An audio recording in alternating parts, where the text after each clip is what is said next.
Assalomu alaykum qadrdonlar, do'stlar, muxlislar.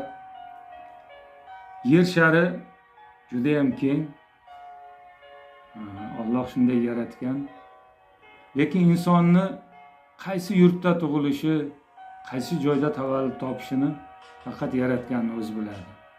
Balki mana shuncha yurtlardan qaysi bir orolda, yana qaysi bir yurtda dunyoga kelgan bo'lishi mumkin edi. Lekin o'ziga shukrki, jannat makon yurt O'zbekistonni ham Buvayda degan go'shasida tavallud topganman. Buvayda haqida. Ona yurtu, ota makon, nasib etgan inson komil.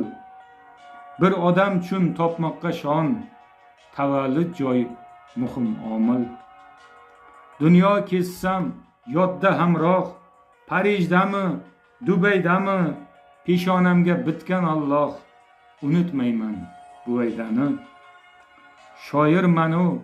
Shoirmanu so'zim no'noq, soxta ilhom bo'g'iladi, Buvaydada har chaqaloq shoir bo'lib tug'iladi.